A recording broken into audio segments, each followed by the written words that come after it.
Na reunião de família que eu paguei, eles deram a todos uma camiseta personalizada. A minha tinha escrito a maior decepção. Eu não discuti, só sorri, peguei uma pilha de papéis, rasguei tudo ao meio e fui embora. Uma hora depois, eles finalmente leram o que eu tinha destruído e começaram a me ligar sem parar. Eu queria poder dizer que não vi isso chegando, que foi como um tapa na cara, mas, sinceramente, parecia mais como a peça final de um quebra-cabeça que eu já estava tentando montar. Eu estava tentando me convencer de que isso não importava.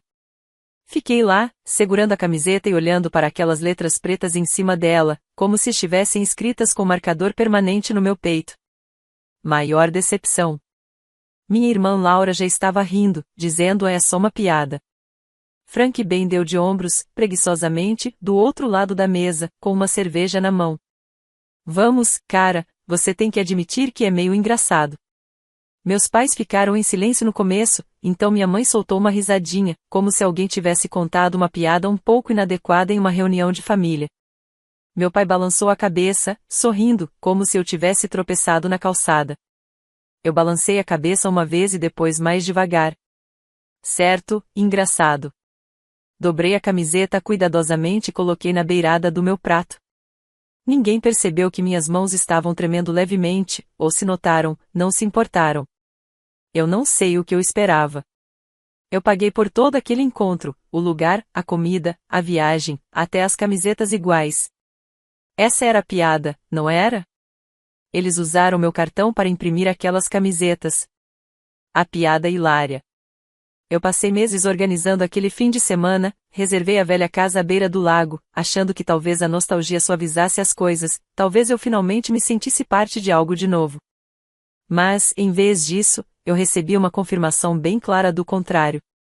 Do meu lugar na família, a pior parte é que eu nem senti raiva, só cansaço. Aquele cansaço que parece entrar nos seus ossos e ficar ali, como cimento. Eu empurrei a cadeira para trás, sorri e disse já volto. Subi as escadas para o quarto de hóspedes, meu quarto, tecnicamente, já que eu aluguei a propriedade inteira, e abri a bolsa. A pasta estava exatamente onde eu a deixei, grossa, crocante. Esperei um pouco. Eu tinha impresso os papéis em pergaminho especial, algo que parecesse significativo, algo que eles pudessem guardar. Cheguei a pensar em levar champanhe para acompanhar o anúncio, mas acabei voltando para a sala de jantar. Parei atrás da minha cadeira vazia. Ninguém olhou para cima. Eles estavam muito ocupados posando para uma selfie em grupo, com suas camisetas novas. Timing perfeito. Tirei a pasta, deslizei os papéis para fora e, sem dizer uma palavra, comecei a rasgá-los ao meio, lentamente, deliberadamente, página por página. A Laura foi a primeira a reagir. Espera, o que é isso? O Ben franziu a testa. Cara, isso é um contrato. Eu não respondi. Meu pai parou no meio do caminho. Frank. Eu coloquei os papéis rasgados na frente do meu prato vazio, sorri de novo, mais forte dessa vez, e disse, aproveitem as camisetas. Então, saí. Não gritei, não bati portas, só dei passos sobre o velho piso de madeira. O rangido da porta de tela atrás de mim e o ar frio da noite pressionando contra minha pele, como um alívio. Eu nem peguei minha jaqueta. Não precisava dela. Estava quase no carro quando a primeira ligação chegou. Depois uma segunda, depois mais 3, como uma rachadura que se abriu. Eu não atendi. Ainda não. Deixei eles lerem o que eu destruí primeiro. Deixei eles sentirem aquilo. Fiquei no carro por 10 minutos antes de finalmente ligar o motor. A chave estava na minha mão, olhando para minhas mãos no volante. Ainda estava calmo, muito calmo, como se meu corpo não tivesse entendido ainda o que tinha acabado de acontecer. Eles riram, e aquela parte ficou rodando na minha cabeça. Minha mãe, meus irmãos, até meu pai, como se fosse tudo tão inofensivo, como me chamar de a sua maior decepção fosse só mais uma brincadeira de família, junto com os cartões de Natal passivo-agressivos da Laura e as piadas do Ben sobre eu ser solteiro. Mas não era inofensivo e não era novo. Eu podia rastrear isso até a minha infância. Foi naquele ano que quebrou a janela do vizinho com uma bola de beisebol, e eu fui castigado por não tê-lo impedido. A Laura mentiu sobre ter sido reprovada em um teste, e eu recebi um sermão por ser uma má influência. cada erro naquela casa de alguma forma tinha meu nome associado a ele, mesmo quando eu não estava na sala. Aos 12 anos, lembro de ter tirado um AC em matemática na primeira vez. Eu chorei, não por causa da nota, mas porque sabia exatamente o que viria: sarcasmo na mesa de jantar, o suspiro dramático da minha mãe, a decepção silenciosa do meu pai. Enquanto isso, o bem podia ser reprovado em um semestre inteiro e ainda ganhar dinheiro extra por andar o seu melhor. Aos 17 anos, eu implorei para eles coassinarem um empréstimo estudantil, mas não pedindo dinheiro, apenas uma assinatura. Eles disseram não, dizendo que eu precisava aprender responsabilidade. O Ben destruiu 2 carros naquela época, e a Laura já tinha se mudado para a Europa para fazer um curso de fotografia, que eles ajudaram a financiar.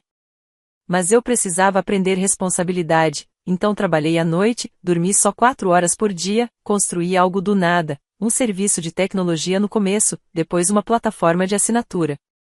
Aprendi a programar, como fazer um pitch, como ser rejeitado e seguir em frente. Eu não pedi muito.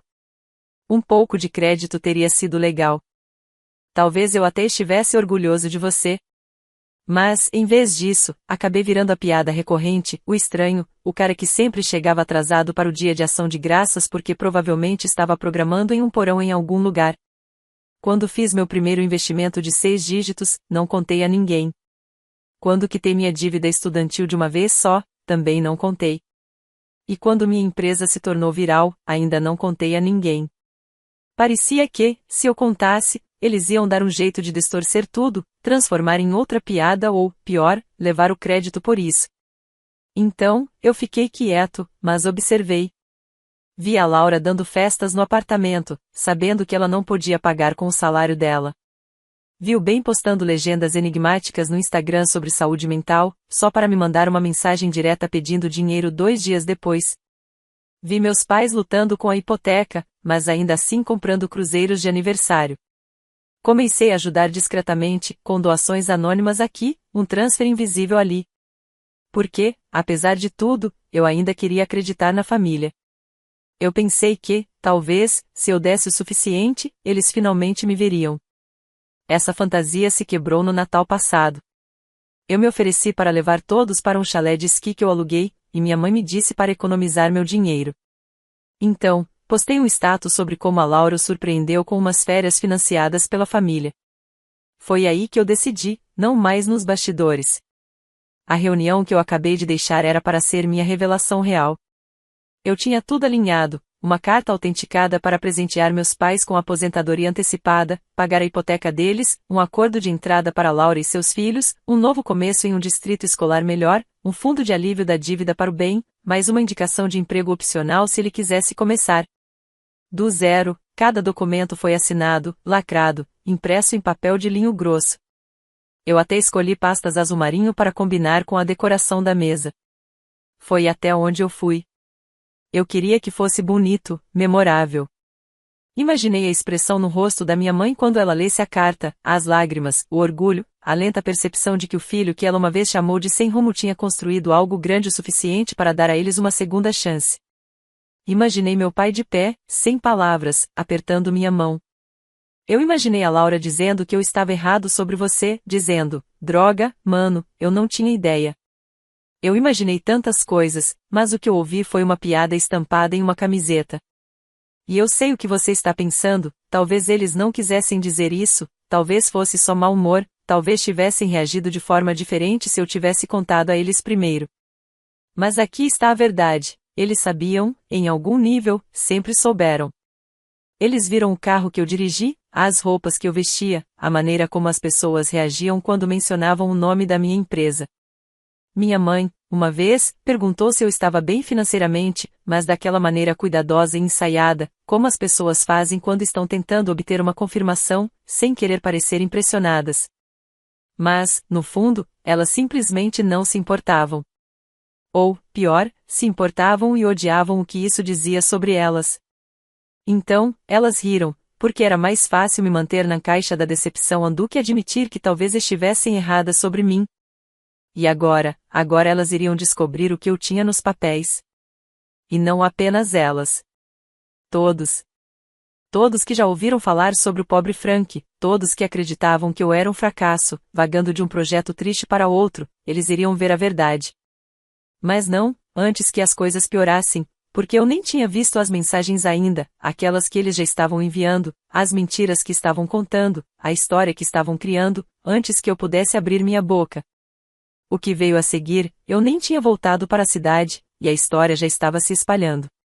Primeiro, uma ligação de um amigo com quem eu não falava há meses. Ei, cara, sua irmã acabou de postar algo estranho. Disse que você teve um colapso na reunião de família. Tudo bem? Colapso. Essa foi a palavra que ela usou. Eu abri o Facebook e lá estava. Uma foto da mesa de mais cedo naquela noite, as camisetas dispostas, taças de vinho cheias, um bolo no centro, com uma legenda que dizia: algumas pessoas simplesmente não conseguem lidar com ser parte de uma família. Nós ainda te amamos, mesmo quando você se autossabota. Sem nomes, sem detalhes, mas estava claro a quem ela se referia. Os comentários estavam cheios de simpatia vaga e frases enigmáticas. Sinto muito, garota, você merece paz. Você fez o seu melhor. Algumas pessoas são apenas tóxicas. Família é complicada. Enviando abraços. Isso já teria sido ruim o suficiente, mas então veio o bate-papo em grupo, pings, capturas de tela, mensagens encaminhadas de primos. Minha tia perguntou se eu estava bem, disse que minha mãe ligou para ela chorando, dizendo que eu tinha feito birra e destruído documentos legais em algum tipo de episódio maníaco. O Ben me mandou uma mensagem direta: você precisa seriamente de ajuda, cara. Você envergonhou todo mundo. Nós tentamos te incluir e você deixou isso estranho. Muito elegante me incluir, certo? Eu não respondi. Apenas encaminhei os documentos originais para o meu advogado, pedi para ele registrar o e-mail e enviar uma cópia para minha assistente. Ela respondeu 5 minutos depois: você gostaria que eu movesse o recurso da Forbes para este fim de semana? Eu posso adicionar as páginas digitalizadas de volta. Sim, isso. Porque aqui está. A coisa é que eu tinha opções. Eu tinha evidências, eu tinha recibos. Eles tinham uma história fraca, mas quanto mais alta era a mentira, mais perigosa ela se tornava. Se tem uma coisa que minha família sabe fazer, é reescrever a história rápido. E desta vez, eu não ia deixar eles escaparem impunes. Eu os deixei moldar minha narrativa por muito tempo. Agora era minha vez. Comecei compartilhando o link da Forbes, silenciosamente. Sem marcação, sem comentários, apenas o artigo. O fundador azarão que secretamente financiou a vida da sua família por uma década e depois cortou os laços. Dentro, havia fotos dos documentos digitalizados, assinados e datados, os mesmos que eu rasguei na reunião. O artigo mencionava a avaliação da empresa, ao norte de 30 milhões de dólares, e as doações anônimas rastreadas até mim. Mencionava os pagamentos da hipoteca, os fundos para a faculdade que eu criei discretamente em uma conta de fachada. Mencionava o subsídio de mentoria em tecnologia que lancei há 6 meses para pessoas que foram descartadas por suas próprias famílias. E mencionava brevemente, mas de forma clara, porque eu fui embora. Não com amargura, mas com clareza. Em poucas horas, minha caixa de entrada explodiu. Primeiro, foram os parabéns, depois as desculpas, depois o pânico. Uma mensagem de voz da Laura: por que você tornaria isso público? Você está nos humilhando. Uma mensagem do bem: uau, muito maduro. Espero que você se sinta bem por arruinar a família. Agora diga o nome. E então minha mãe: precisamos conversar. Você entendeu mal a piada, estávamos só nos divertindo. Entendeu mal uma piada. Foi quase engraçado o jeito que eles estavam dobrando a aposta, mas ainda não tinha acabado. Não, porque a história estava ganhando força, e os holofotes que eu nunca quis estavam prestes a ficar muito mais brilhantes. Um canal do YouTube pegou, depois um podcast, depois um pequeno documentário. Os comentários inundaram, as pessoas começaram a escolher lados, mas principalmente me escolheram, porque as pessoas reconhecem a humilhação quando a veem, especialmente quando ela sorri e se autodenomina família. O Ben tentou reagir online, postou um discurso dizendo que eu era instável, que eu estava distorcendo os fatos. Alguém respondeu com uma captura de tela do contrato que eu escrevi para ele, com as datas anotadas. Outra pessoa encontrou um tweet antigo onde a Laura brincava sobre ser a criança de ouro. Não é tão engraçado agora. Um influenciador de tecnologia, que eu nem conhecia, compartilhou o artigo da Forbes com a legenda: "Isso sirva de lembrete, nem toda ovelha negra está perdida, algumas acabaram com lobos e suéteres." Eles pensaram que poderiam me difamar, desacreditar, fazer parecer que eu era o problema. Em vez disso, acabaram se expondo. E mesmo assim, eu não disse uma palavra publicamente, nenhuma vez, porque eu não precisava. Eu tinha algo melhor do que uma refutação. Eu tinha recibos. E agora, eu tinha o mundo assistindo. Você pensaria que depois do artigo, depois das mensagens, depois do desvendamento público da história favorita deles, eles recuariam. Mas eles não recuaram. Se alguma coisa, eles dobraram a aposta. O Ben postou um longo tópico sobre como eu estava exagerando para ganhar simpatia. Ele disse que eu tinha um histórico de ser dramático, que eu sempre fui aquele que se sentiu excluído, mesmo quando eles tentaram o seu melhor. A Laura começou o controle de danos com a família extensa. Ela disse a eles que eu não estava bem, que o dinheiro tinha subido à minha cabeça, que eu tinha cortado relações, não por causa de uma camiseta, mas porque eu estava sempre procurando uma razão para ir embora, e meus pais, eles ficaram quietos publicamente, mas eu sabia que estavam ligando para o Frank, tentando explicar isso como um mal-entendido, uma situação triste, que eu simplesmente entendi as coisas da maneira errada. Eu os vi tentando reconstruir a versão deles da história, mas dessa vez não estava funcionando, porque as pessoas com quem eles estavam falando, muitos deles, já tinham me procurado em silêncio. Uma prima me disse que sempre notou como eu era tratado de forma diferente, uma ex-vizinha que se lembrava de ouvir minha mãe me chamar de retardatário enquanto se gabava do estágio do bem em uma empresa onde agora ele tinha ações. A parte que mais me atingiu não foi a manipulação deles, mas a percepção de que passei tanto tempo esperando que eles mudassem. Eu não percebi o quanto eu já tinha mudado. Eu não era mais a criança tentando ganhar um lugar à mesa deles. Eu tinha minha própria mesa agora, e o silêncio que veio com essa percepção foi a primeira vez que senti paz em anos. Eles enviaram uma carta. Não foi um pedido de desculpas, não. Foi uma carta cuidadosamente formulada, dizendo que ainda éramos uma família e que nos amavam, e esperavam que eu superasse isso. Superar isso como se fosse uma fase, como se eu tivesse me ofendido e saído furioso e precisasse voltar quando me acalmasse.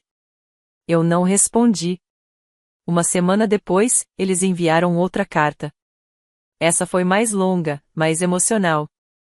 Falaram sobre as coisas que fizeram por mim quando eu era mais jovem, como as refeições e o teto sobre minha cabeça. Como se isso compensasse tudo. Eles nunca mencionaram o dinheiro, os anos de piadas, ou o quanto foram rápidos em me difamar quando eu finalmente disse não. Então, do nada, o Ben postou uma foto nossa de quando éramos crianças, com a legenda: "Sinto falta do meu irmão, ainda o amo. Sempre amarei, fui marcado." Muitas pessoas queriam uma resposta, mas as únicas a quem eu devia algo eram aquelas que estiveram comigo quando eu não tinha nada. E nenhuma dessas pessoas estava usando camisetas combinando. Então, eu fiquei quieto, e naquele silêncio, as coisas continuaram mudando. O marido da Laura foi embora. Ela estava se agarrando fortemente à ideia de que éramos vítimas da cultura do cancelamento, mas ele não aceitava. Ele levou as crianças e foi morar com a irmã. Descobri por outra pessoa, a Laura não me contou. O Ben perdeu um show como palestrante em um evento pequeno onde ele se inscreveu. Aparentemente, alguém enviou o artigo completo para o organizador, junto com um comentário antigo dele em um podcast, onde ele dizia que seu irmão nunca terminava nada do que começava. Meus pais tentaram refinanciar a casa, mas não passaram. Um amigo meu que trabalha com finanças me disse que o banco viu instabilidade. Não foi minha culpa diretamente, mas eu parei a transferência mensal. Essa parte foi minha culpa, e comecei a viver minha vida. Não por vingança, apenas finalmente de forma livre. Eu viajei sem verificar meu telefone a cada poucas horas, tomei decisões sem me perguntar se finalmente ficariam orgulhosos. Eu construí coisas porque queria, não porque estava tentando provar algo. E uma noite, algum tempo depois, eu recebi uma mensagem de alguém que eu não conhecia. Era só uma linha: "Obrigado por mostrar a pessoas como eu que não há problema em ir embora." Isso me pegou, não porque eu precisava de elogios, mas porque me lembrou que ir embora não era egoísmo, era sobrevivência necessária, não despeito. Eu nunca fiquei bravo. Eles não me amavam do jeito que eu queria. Eu estava bravo porque eles fingiam que me amavam enquanto me cortavam. Toda vez que eu me endireitava. Naquela noite, eu abri uma caixa que eu tinha esquecido que tinha, cheia de cópias dos documentos originais, os que eu rasguei.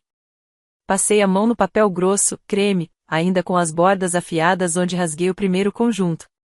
Não parecia mais uma perda, parecia um encerramento. Não sei onde eles estão agora, não verifico mais. Às vezes, as pessoas me enviam atualizações, mas eu as apago antes de terminar de ler. Não preciso saber, não porque não me importo, mas porque a versão de mim que precisava da aprovação deles não mora mais aqui. Ele se foi e não vai voltar. Atualização, 2 anos depois. Já faz um tempo. Fui convidado para um casamento recentemente, não da família, mas de um amigo, um dos poucos que viu o pior e ficou. Na recepção, alguém me apresentou a prima dela. Ela sorriu, apertou minha mão e disse: "Espere, você é o cara da camiseta?" Eu ri, realmente ri. Sim, eu disse, eu sou. Ela me contou que cortou os próprios pais no ano passado. Disse que minha história deu a ela o empurrão que ela precisava. Eu não sabia o que dizer. Eu ainda não sei, realmente. Mas ficou comigo, porque por tanto tempo eu pensei que sair significava perder, desistir, se render. Acontece que foi a primeira vez que eu fiquei de pé. Às vezes me pergunto se eles ainda falam de mim, se contam a história de forma diferente agora, se sentem minha falta ou apenas sentem falta de quem poderiam controlar. Eu não estendo a mão, e eles também não fazem isso há muito tempo. Talvez isso diga tudo. Você acha que eu fui longe demais ou não o suficiente? Me avise nos comentários. Se você quiser mais histórias como essa, se inscreva.